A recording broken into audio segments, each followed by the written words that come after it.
Olá! Nós da Bethel Church desejamos que essa palavra seja de grande bênção para a sua vida. Muito bem. Livro de Juízes, capítulo 6.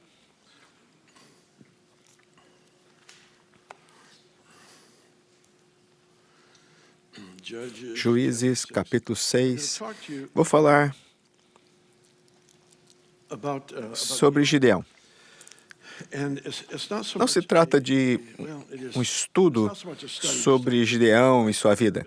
Eu já fiz isso antes há alguns anos, mas gosto de ler quase todas as histórias do Velho Testamento e amo a história de Gideão. Ele tinha medo. Ele era um cara com baixa autoestima, pelo menos é o que parece. Ele está escondendo em uma prensa de vinho, um lagar, batendo trigo. É difícil ter a revelação do trigo, a palavra de Deus, quando Deus está derramando vinho, mas esse é outro assunto. Muitas pessoas ainda tentam entender isso, mas quando ele servir vinho, beba, quando ele servir pão, coma, ele sabe as épocas de seu mover. Ele está ali batendo trigo no lagar, e o Senhor aparece e chama ele de homem valente.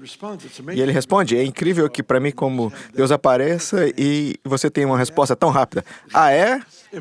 Se Deus está conosco, onde que estão todos os milagres que nos falaram? Como é possível carregar uma ofensa tão profunda por tanto tempo que pode ter uma resposta imediata a um anjo que veio? Bem, enfim, tem esse diálogo, é uma coisa incrível. O Senhor vem, há uma oferta, uma cena muito legal. E ele começa a fazer o que o Senhor disse, e reuniu um exército. Os exércitos inimigos estão ao seu redor, e são enormes em número. E ele reúne um exército de 32 mil soldados. E se dirige aos soldados e diz, o Senhor lhe dá o primeiro teste, ele diz, todos que têm medo vão para casa. De 32 mil, 22 mil vão para casa, restam 10 mil. Sabe, se você está entre os 10 mil, você quer a segunda oportunidade de voltar aí para casa se estiver com medo. Porque 2/3 do seu exército já foram embora. Eles já estavam em desvantagem numérica quando tinham 32 mil, mas agora eles foram reduzidos a 10. E nesse outro teste, era um teste irreconhecível. Ele convidou todos os homens a virem e beberem. Entraram nesse poço e beberam, e todos os soldados que se ajoelharam, entraram na água e começaram a beber, eram 9.700. Só 300 pegaram a água e levaram à boca enquanto se mantinham atentos ao seu redor. Quando Deus reduziu 32 mil a 300, não foi uma solução imprudente de 300 pessoas, foram os 300 melhores.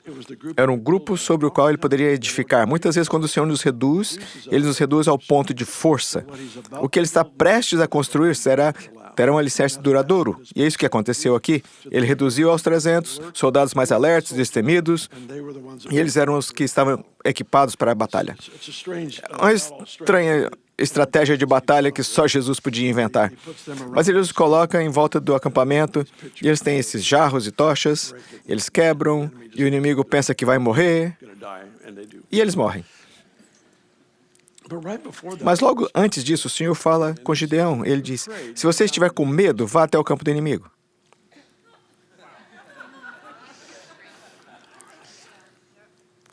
E ele faz. O que significa que ele estava com medo? Todos os soldados que estavam com medo puderam voltar para casa. Os líderes não têm essa opção. Você tem que lidar com as suas coisas. E às vezes a maneira de lidar com as suas coisas não é ir aonde você acha que deve ir para ser encorajado. O Senhor o enviou ao acampamento do inimigo. Lembro-me, anos atrás, em Riverview, houve um período em que o Senhor estava fazendo tanto na cidade que os incrédulos se gabavam do que Deus estava fazendo. Às vezes ouvimos a proclamação do que Deus está fazendo, de que talvez não soubéssemos, e ouvimos desses lugares inesperados. Lembro que há muito tempo havia um casal mais velho na igreja aqui. A esposa era uma crente convicta, o marido não queria ter nada a ver com isso. mas a esposa era muito devota. Mas no lugar onde esse homem trabalhava, havia uma pessoa que sabia que ele era o marido de uma crente. E ele queria nascer de novo. E ele perguntou ao marido incrédulo como nascer de novo, e ele o levou ao Senhor. Você nunca sabe de onde virão as boas notícias. Saiba que elas virão e reconheça quando elas ouvir.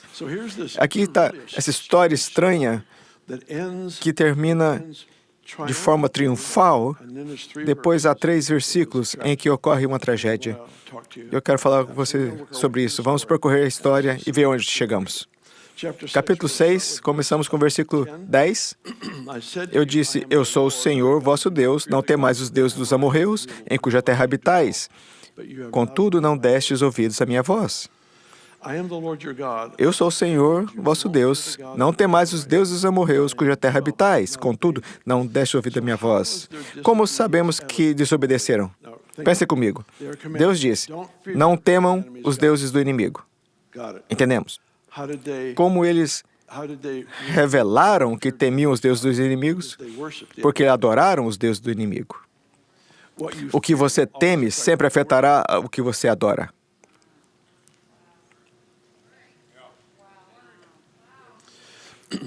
O Senhor trabalha arduamente para lidar com as questões do medo em todas as nossas vidas, porque Ele afeta e infecta, dilui o autêntico coração de adoração que temos pelo Senhor.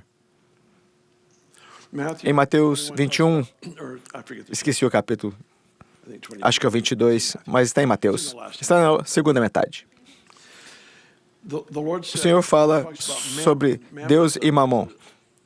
Acredito que Mamon seja um ser demoníaco que trabalha para influenciar as economias do mundo. Ele diz, você não pode servir a Deus e a Mamon. Então ele usa essa ilustração, ele diz, ou você amará a um e odiará o outro, ou você se apegará a um e desprezará o outro. Para aqueles que são devotos de Cristo, vocês amam Cristo e odeiam o espírito que rouba, mata e destrói. Esse espírito de Mamon que trabalha para arruinar a vida das pessoas. Mas em seguida ele inverte e diz, agora para os devotos de Mamon, vocês se apegam a ele. O medo de falir afeta a sua adoração. Se apegam àquele e desprezam o outro. Sempre que o dinheiro é mencionado na igreja.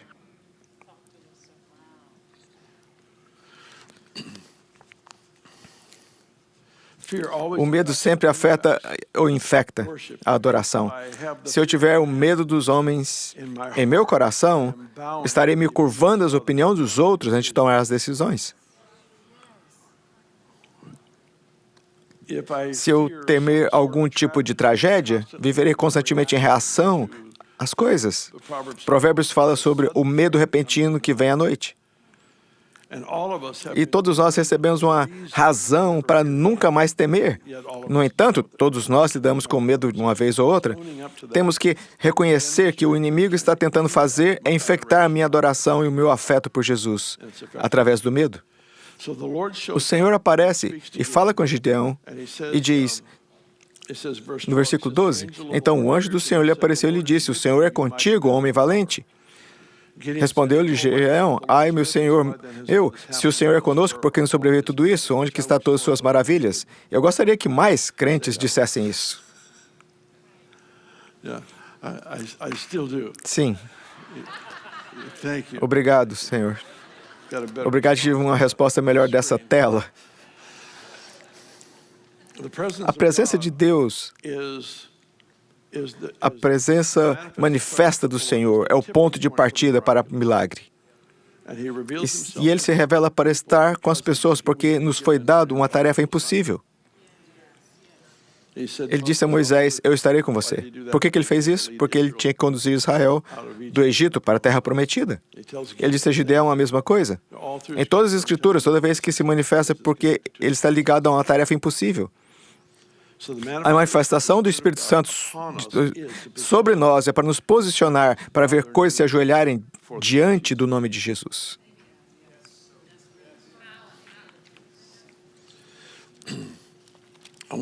Quero que vá ao próximo capítulo.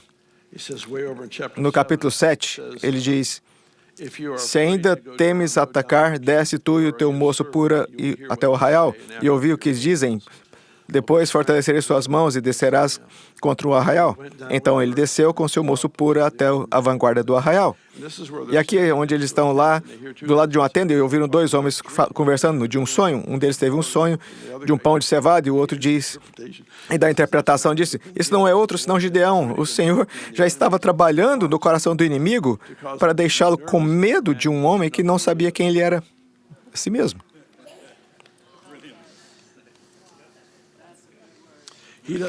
Ele ainda não entendeu, mas o Mestre está trabalhando, moldando para o propósito do seu destino. Deus gosta de falar conosco sobre para onde estamos indo, não sobre onde estamos. Quando ele fala de Gideão como esse homem valente, é a mesma coisa que ele fez com Pedro. Ele chamou de rocha quando ele ainda era uma cana quebrada. Ele tem esse hábito de falar em nossas vidas as coisas que são necessárias para nos levar ao nosso destino, ao nosso propósito. O que me chamou a atenção essa semana, quando eu estava lendo essa história em meu devocional, é que começamos com Gideão dizendo, quem sou eu? E chegamos até o ponto aqui, e temos no versículo 18 do capítulo 8, Gideão falando com Zeba e Saluma, dois reis inimigos. Que homens eram os que matastes em Tabor? Responderam, como tu és, assim eram eles. Cada um se assemelhava a filho de rei. O que aconteceu do capítulo 6 ao capítulo 8 foi que ele finalmente entrou em seu propósito. E assim que ele entrou em seu propósito, a sua aparência mudou para a aparência do filho de um rei. Isso acontece com todas as pessoas aqui. Perdoe-me, mas tenho a tendência de ficar um pouco irritado com as pessoas que só se oferecem para servir onde acham que são boas. Sabe, eu me lembro da história do meu pai, de vários parentes meus, vários missionários e amigos nossos ao longo dos anos. E muitos deles tiveram esses encontros incríveis com o Senhor, onde Ele os chamou para o ministério, chamou-os para o serviço. Eu nunca tive essa experiência. Eu nunca fui chamado para o ministério.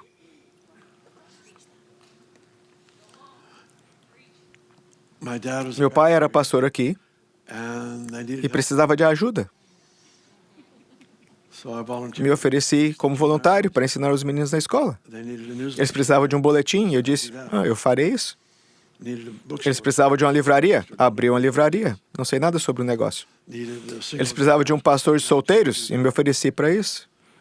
E fiz isso ano após ano, servindo onde podia. Eu tinha cerca de 8 responsabilidades e 6 eram administrativas, então pode ver o humor divino. Mas às vezes você precisa servir onde não é bom. Porque Deus designou Paulo, o gênio judeu, para ministrar aos gentios. Porque ele pegou Pedro e o designou para os judeus. Porque às vezes trabalhar fora de onde você é bom faz com que você seja automaticamente mais dependente do Espírito Santo. E se eu aprender a servir aonde não sou bem dotado, não só os dons se desenvolverão em mim, mas também me tornarei mais confiável onde sou habilidoso, porque desenvolvi esse estilo de vida de dependência.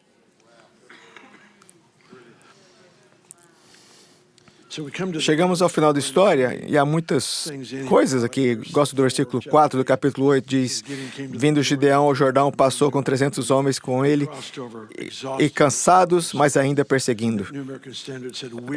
Sabe, a outra versão diz cansados, mas ainda perseguindo. Eu amo esse versículo, me conforta.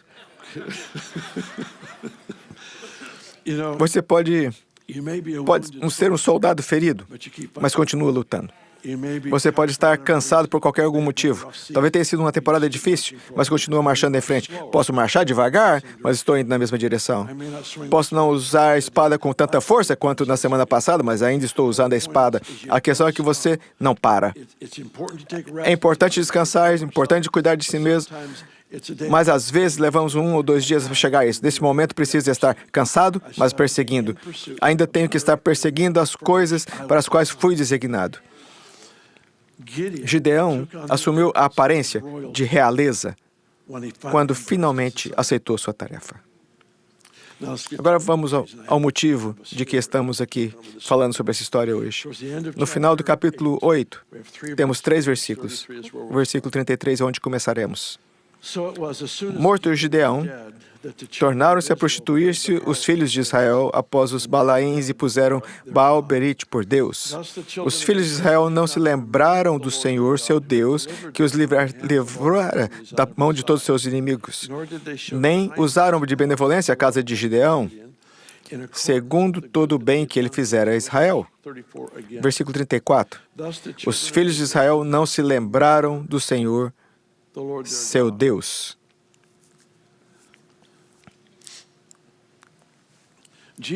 Em um determinado momento, Jesus está dando aos seus discípulos uma lição profunda sobre a influência dos valores na mente e nos processos de pensamento. E ele estava falando sobre Herodes e os fariseus. Ele estava dando uma lição brilhante, mas eles não estavam entendendo nada. Ele havia multiplicado a comida e os está lembrando, nessa história, ele está lembrando da multiplicação da comida. E ele faz essa pergunta, eu acho que em Marcos 8:18, ele diz, vocês não estão vendo? Jesus não está falando de outra coisa, ele está falando do invisível. Ele não está falando do barco que eles estão. Jesus está dizendo, falando de realidades com que eles não estão conectados, mas deveriam estar. Eles já viram o suficiente do agir de Deus para se conectar ao que Deus estava fazendo, mas eles não estão entendendo. Jesus pergunta, conseguem ver? Não há resposta. Não está ouvindo? Não há resposta. Ele diz, vocês se lembram? É o seguinte, temos a tendência de atribuir o ver ou perceber coisas invisíveis e o ouvir a voz do Senhor à maturidade e ou aos dons espirituais. Lembrar-se é uma escolha.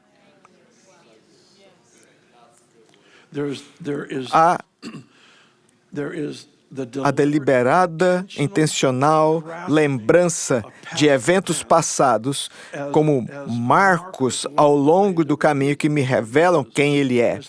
E é essa lembrança intencional que me mantém meu coração calibrado para o que Deus está dizendo e fazendo. E eu notei que, para mim, se eu conseguir me lembrar, se eu posso estar numa situação difícil, que as coisas parecem estar girando e não consigo me lembrar nada do que Deus tenha feito, o que é estúpido. Mas, de repente, começo a me lembrar e então eu volto ao passado. Ah, sim, naquele dia. Oh, isso aconteceu. Lembro que bem aqui,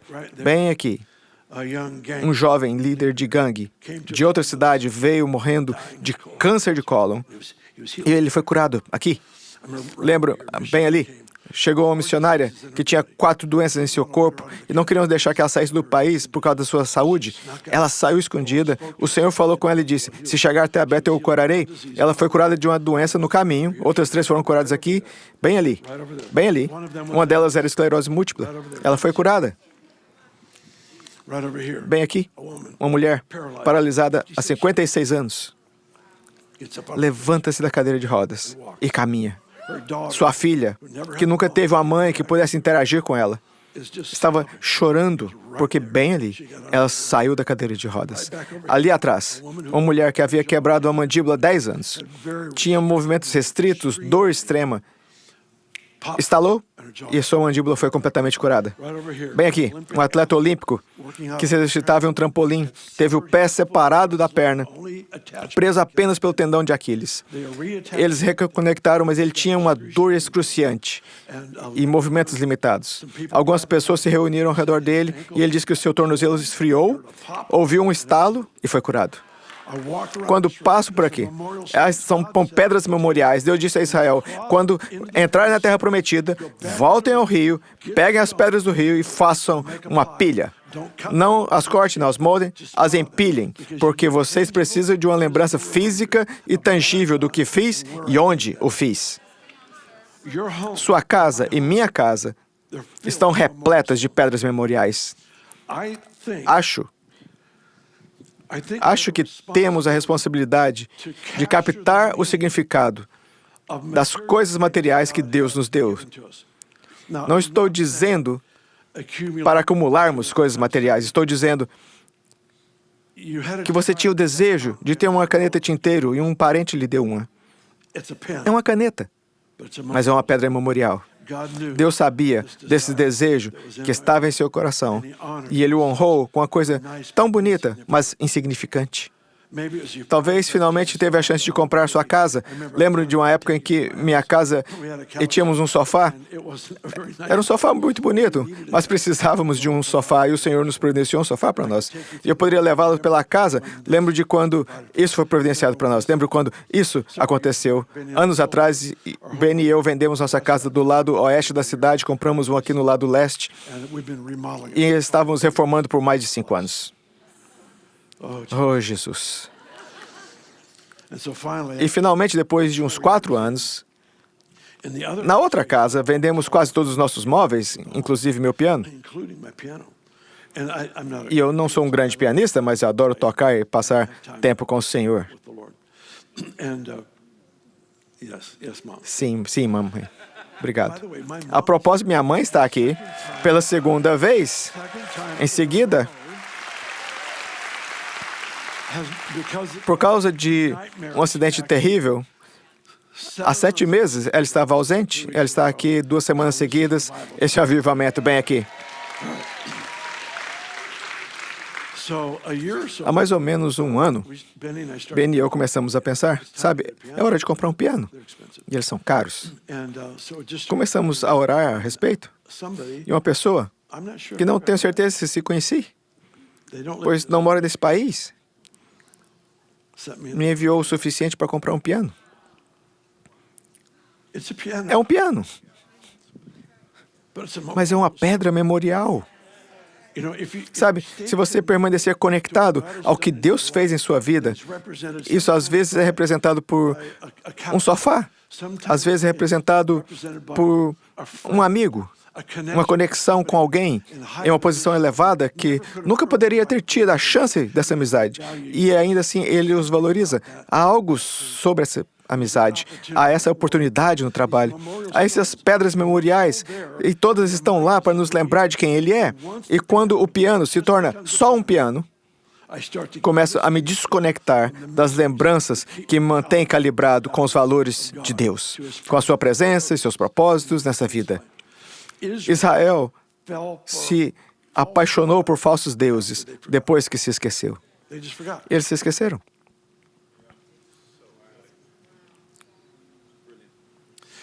Veja, se minha mente não estiver cheia de lembranças do agir de Deus em minha vida, ela será preenchida com outra coisa.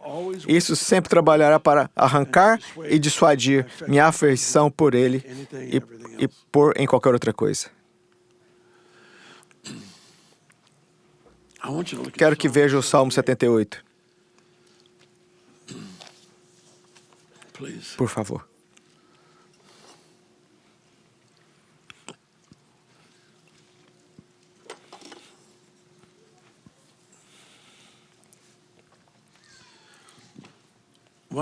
Uma das coisas que eu quero incentivar todos a fazer é caminhar em oração por sua vida e pedir que Ele os lembre. Ah, sim, conseguimos aquele piano nessa época. Conseguimos comprar aquele carro em um momento incomum, mas foi a bondade do Senhor. E o que acontece é que você começa a despertar a graça da gratidão, que é uma das armas mais profundas que temos em nosso arsenal. A gratidão tira a ferramenta das mãos do inimigo e a entrega nas mãos do Senhor, onde Ele usa para nos edificar. O que o inimigo pretendia para destruir, o Senhor usa para edificar. E é a gratidão que faz essa transação acontecer. Salmo 78. Os testemunhos, claro, são aquilo de que nos lembramos e que nos ajuda a manter o foco. Versículo 5. Estabeleceu um testemunho em Jacó, estabeleceu a lei em Israel e ordenou aos nossos pais que fizeram saber aos seus filhos. Estamos contando testemunhos das obras de Deus para outra geração. Versículo 6, para que a geração vindoura os conheça, os filhos que hão de nascer, para que se levantem e anunciem aos seus filhos. Agora temos múltiplas gerações repetindo as obras do Senhor, não permitindo que nenhuma geração se esqueça. Repetindo as obras do Senhor. Por quê? Versículo 7, para que ponham a sua esperança em Deus. Falhar em não nos lembrarmos das obras do Senhor e de não nos mantermos em contato com elas afeta o destino das gerações futuras.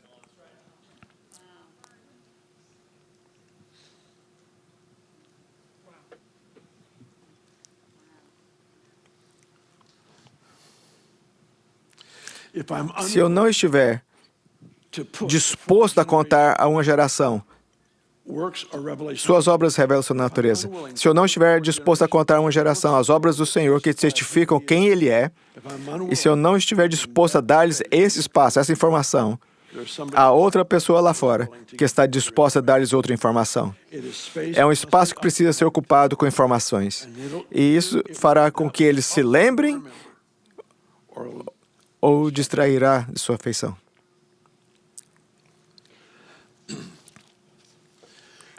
No versículo 9 está escrito, os filhos de Efraim, armados com arcos. Aqui está a meia tribo de Israel, treinados para a batalha, são guerreiros, são treinados, estão prontos para a guerra, mas voltam atrás quando a batalha chega. Por quê? Os filhos de Efraim, armados e com arcos, ou seja, eles estão prontos para a guerra, voltaram para trás no dia da batalha. Por quê? Versículo 10, eles não guardaram a aliança de Deus e recusaram-se a andar em sua lei, porque eles não tiveram a coragem de obedecer. Versículo 11, porque se esqueceram de suas obras e das maravilhas que lhe fizeram ver. Eles perderam o contato. Veja, é a exposição ao Deus que trabalha acima do meu talento, acima do meu nível de habilidade, acima da minha capacidade e, às vezes, até mesmo acreditar. O Deus que envolve a minha vida nesse nível, vivendo ciente de que isso muda e altera o que eu posso esperar da minha vida. E aqui tem uma tribo inteira que foi designada para a vitória. Eles aproximaram da guerra e deram meia volta porque têm medo. E eles têm medo porque não estão obedecendo. E não estão obedecendo porque esqueceram quem ele era. Versículo 40. Quantas vezes provocaram no deserto e o entristeceram no ermo? Sim, repetidas vezes tentaram a Deus e limitaram o Santo de Israel. Essa é uma afirmação surpreendente para mim. Eles tentaram a Deus. Você não quer tentar a Deus. Eles tentaram a Deus. Como eles fizeram isso? O limitaram.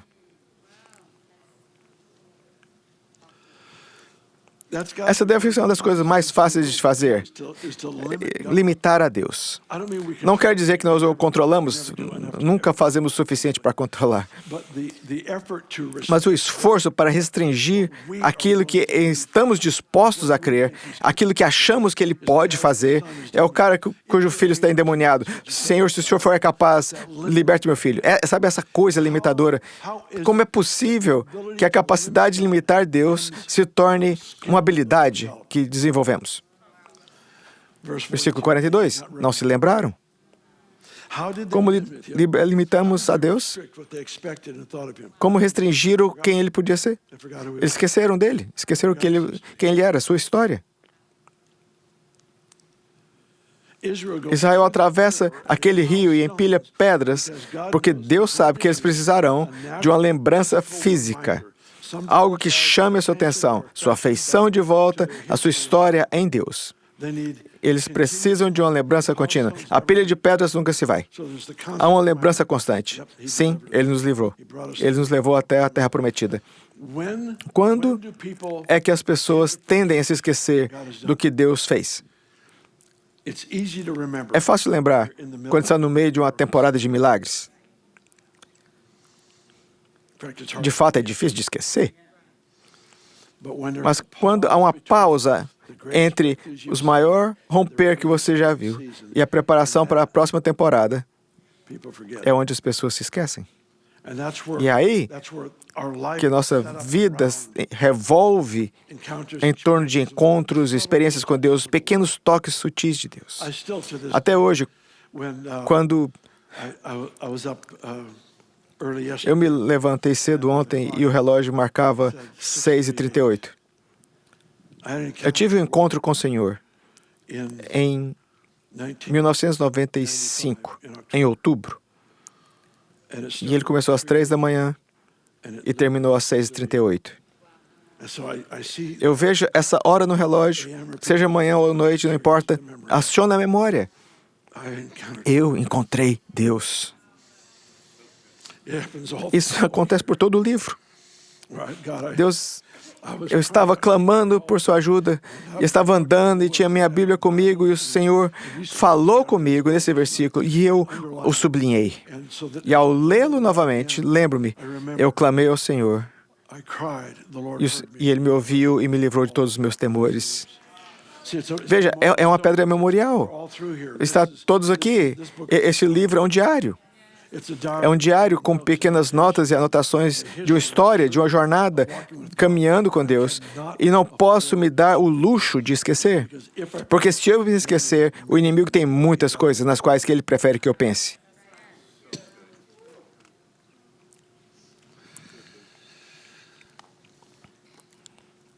Sim, repetidas vezes tentaram a Deus e limitaram o Santo de Israel. Não se lembraram de seu poder, o dia em que ele os redimiu do inimigo, quando operou seus sinais no Egito e suas maravilhas no campo de Zoar.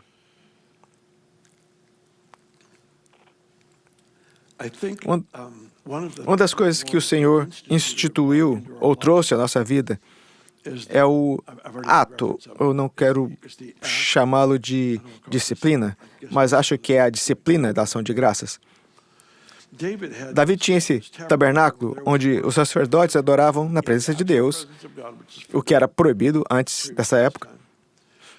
E eles ministravam a Deus com ações de graças, louvor e adoração. E o que ele fazia é que, digamos, que seja um grupo. Ele diz, muito bem, todos vocês, amanhã venham às 3 da manhã. Seu turno é das 3 às 6. E eu tenho uma lista de 100 coisas pelas quais quero que você agradeçam a Deus. Bem, isso não parece muito genuíno. Não. Cala-se e faça. Agradeça. Agradeça. Está aqui escrito, Ele nos livrou do Egito. Dê graças a Ele por isso. Eu já dei graças por isso. Faça de novo. Lembre-se disso. Você entra nesse fluxo de gratidão e começa a se lembrar de quem Ele é, de como Ele é. E no final da lista você diz, e portanto, já está em outro nível. Deus está ativando a lembrança de quem Ele é. Eu vou lhe dizer, eu me pergunto, estamos em um momento em nossas nações do mundo em que tantas pessoas maravilhosas, estão sofrendo de Alzheimer e demência. E eu me pergunto se talvez seja a tentativa do inimigo de nos afastar da lembrança de quem Deus é e do que Ele fez. Não sei. Estou me perguntando. Também me pergunto se talvez a falta de vontade de lembrar como disciplina tenha permitido que um ladrão entrasse para roubar uma das nossas mais importantes ferramentas e dons que temos como pessoas. Seja o que for, recebemos a responsabilidade de lembrar. Lembrar. Sei que eu, ultimamente, tenho passado por situações em que é difícil me lembrar. É difícil para mim lembrar das coisas que eu lembrava bem há 6 meses. Mas hoje é preciso mais esforço para recuperá-las. Porque as coisas ficam meio que confusas, as coisas ficam meio nubladas quando você está no meio de uma situação difícil. E se você não se esforçar para se lembrar das coisas específicas que Deus disse, das coisas específicas que Deus fez, você aceitará o que é inferior. E se você aceitar o que é inferior, acabará tendo um Deus que se parece com você.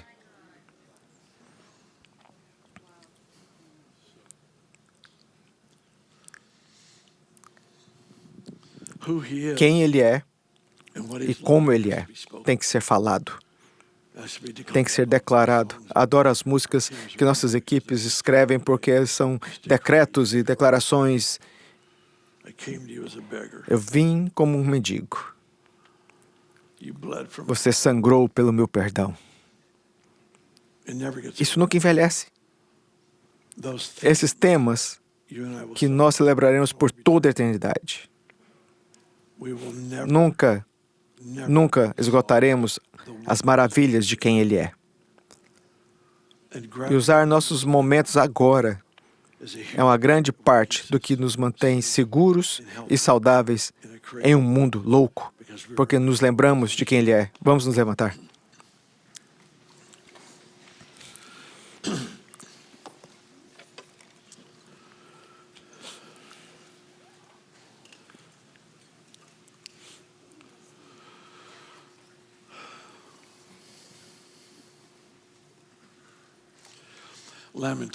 Em Lamentações, tem esse versículo, acho que é o capítulo 3, que diz: trago à memória o que me dá esperança. Trago à memória o que me dá esperança. As misericórdias do Senhor são a causa de não sermos consumidos. Uma das coisas que eu gosto muito aqui, especialmente quando eu viajo, posso passar tempo com ex-alunos. Quando eu vou a Spokane, ou Tóquio, ou qualquer outro lugar. Sempre tentamos marcar uma reunião com ex-alunos que participarão da conferência ou do evento onde estamos. Eu sempre tento dar a chance de fazer qualquer tipo de pergunta que queiram. E durante o diálogo, quase sempre há a pergunta: você se lembra daquele dia? Você se lembra daquele dia?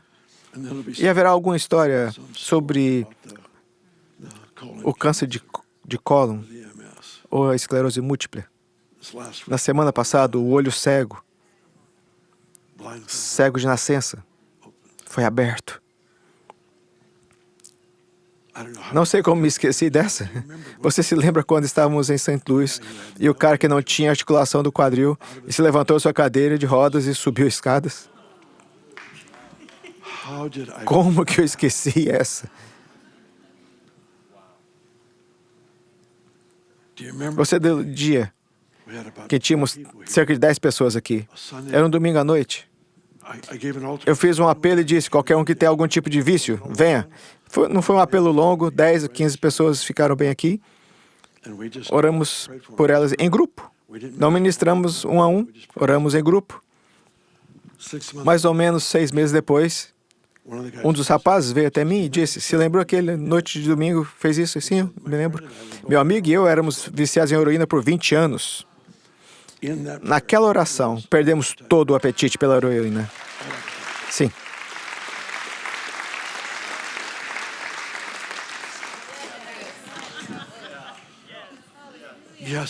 Sim, eu me lembro. Sim.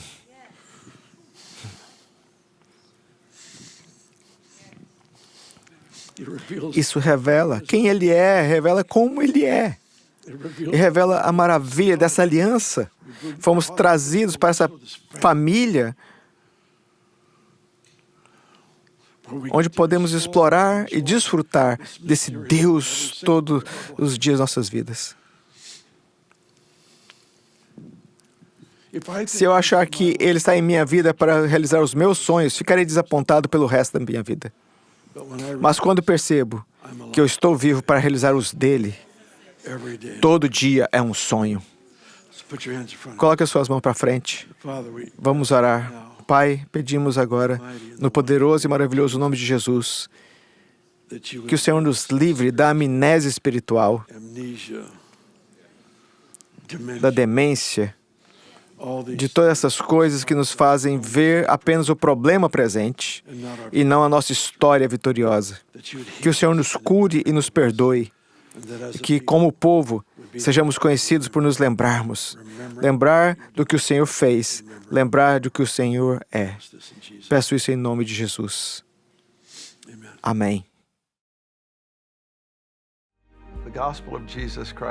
O Evangelho de Jesus Cristo é a boa notícia. É o fato que Jesus tornou o nosso lugar pela punição do pecado, para que pudéssemos entrar no seu lugar de vida eterna. Convido agora a se voltar o seu coração para o Senhor Jesus e dizer: te recebo como meu Senhor Salvador.